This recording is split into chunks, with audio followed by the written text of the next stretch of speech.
દર વર્ષની પરંપરા મુજબ ભાવનગરમાં ભગવાન શ્રી જગન્નાથજીની રથયાત્રા અષાઢ સુદ બીજના રોજ નીકળે છે।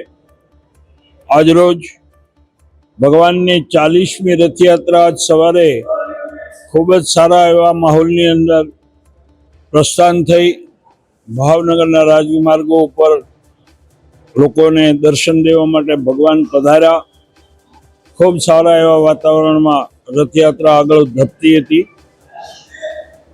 તે દરમિયાન ગંગાજળિયા તળાવમાં પોલીસ ડિપાર્ટમેન્ટ તરફથી એક સ્ટ્રાઇકિંગ ફોર્સ જે આઈજીપી સાહેબનો છે એ બંદોબસ્તમાં આવ્યું।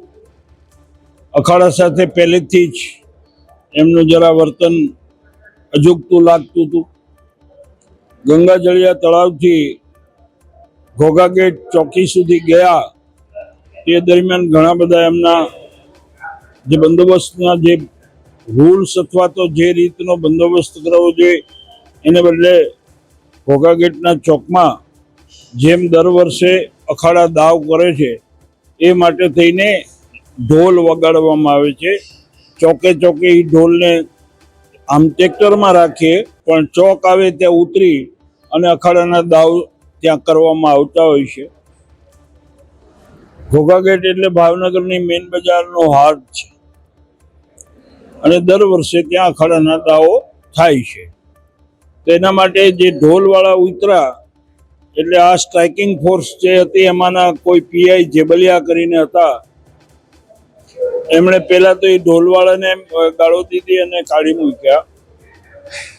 પછી જે વિશ્વ હિન્દુ પરિષદનો અખાડો છે એના પ્રમુખ ભાવનગર શહેરના છે એમણે કીધું કે ભાઈ આ અખાડો અહીંયા રમાડવાનો છે ને એની સાથે આ ઢોલ વગાડવાના છે એટલા માટે એને ટ્રેક્ટરમાંથી અહીંયા ઉતાર્યા છે।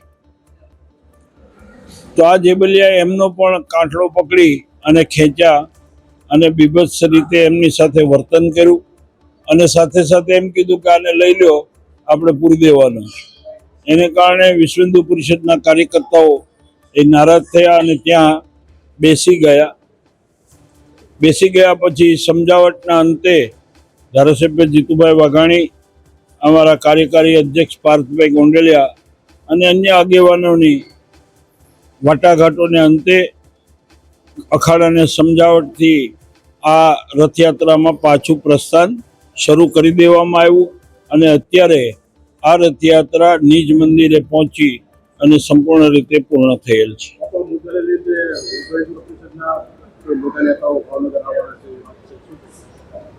આવતીકાલે ભાવનગરના જ આપણા આગેવાન છે જે પ્રદેશની અંદર પદાધિકારી છે એ આવી રહ્યા છે। એમની સાથે ચર્ચા વિચારણા અને સંકલન કરી અને આગામી શું કરવું એનો નિર્ણય લેવામાં આવશે।